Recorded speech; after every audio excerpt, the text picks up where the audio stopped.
بسم اللہ الرحمن الرحیم وبہ نستعین وصلی اللہ علی محمد وآلہ الطیبین الطاہرین المعصومین اما بعد۔ معزز ناظرین واجب القدر حضرات، تربیت اولاد کے حوالے سے ہر روز ہمارا درس جاری تھا۔ آج ہم نے عرض کرنا ہے بچے کی آزادی سے کیا مراد ہے، معصومین کی اپنے بچوں اور محتاط افراد سے رویہ کیسا ہوتا تھا، بچے کی تربیت میں امنیت کے احساس کا کیا کردار ہے، اس سے بارے میں ہم آگاہی حاصل کر پائیں گے۔ امنیت کی فراہمی ایک اور نقطہ جس پر بچوں اور اولاد کی تربیت میں توجہ ضروری ہے اور بچوں کی بنیادی ضروریات میں سے ہے، وہ انہیں امنیت فراہم کرنا ہے۔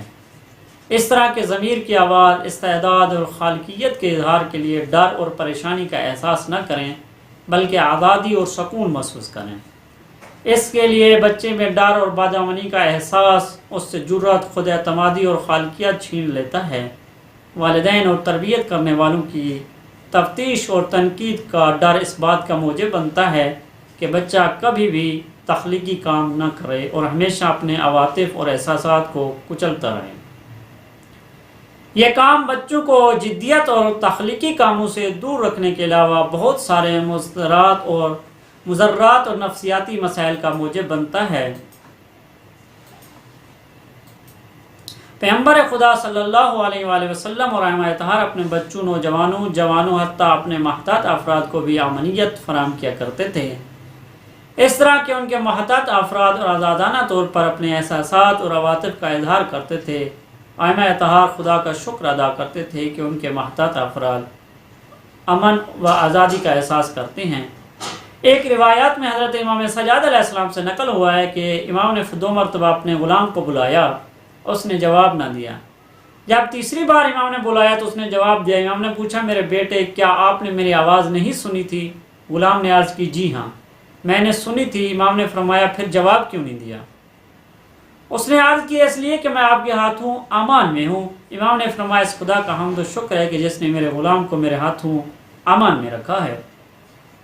اگرچہ یہ روایت امام کا اپنے غلام کے ساتھ رویے کو بیان کرتی ہے، لیکن غلام بیٹے کی طرح گھر کا ایک فرد شمار ہوتا ہے، اس لیے کہ ہمیشہ امام کے گھر میں ہوتا ہے اور امام کا اس کے ساتھ رہن سہن ہوتا ہے۔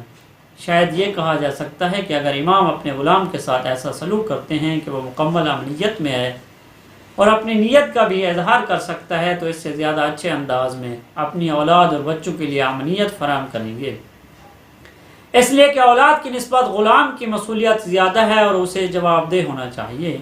معصومین اپنے محتاط افراد کے لیے نہ صرف امنیت فراہم کرتے تھے اور ان کے لیے اس احساس سے خوش ہوتے اور خدا کا شکر ادا کیا کرتے تھے، بلکہ اگر کبھی بھی نہ چاہتے ہوئے بھی اپنے محتاط افراد کے لیے ڈر اور پریشانی کا موجب بنتے یا کسی اور وجہ سے محتاط افراد میں خوف ایجاد ہوتا تو وہ اس بات سے دکھی ہوتے تھے۔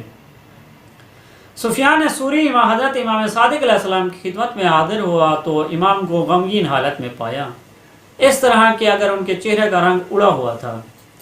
سفیان نے غمگین ہونے کی وجہ پوچھی تو امام نے فرمایا، میں نے گھر والوں کو چھت پر جانے سے منع کیا تھا۔ جب میں گھر میں داخل ہوا تو دیکھا کہ ایک کنیز بغل میں بچے لیے چھت پہ جا رہی ہے کہ جس کے ذمہ میرے ایک بچے کی سرپرستی تھی۔ کنیز نے جو ہی مجھے دیکھا وہ مضطرب اور پریشان ہو گئی، بچے کے اس کے ہاتھ سے گرا اور مر گیا۔ پھر امام نے فرمایا، یہ میرے چہرے کی رنگت کا تبدیل ہونا اپنے بیٹے کی موت کی وجہ سے نہیں بلکہ اس لیے ہے کہ میں کنیز کے لیے روب اور ڈر کا باعث بنا ہوں۔ پھر امام نے 2 مرتبہ کنیز سے فرمایا، تم آزاد ہو اور تم پر کوئی گناہ نہیں ہے۔ امنیت کی ضرورت انسان کی بنیادی ضروریات میں سے ہے۔ انشاءاللہ آگے چل کر ہم امنیت کی ضروریات کے بارے میں بحث کریں گے۔ والسلام علیکم ورحمۃ اللہ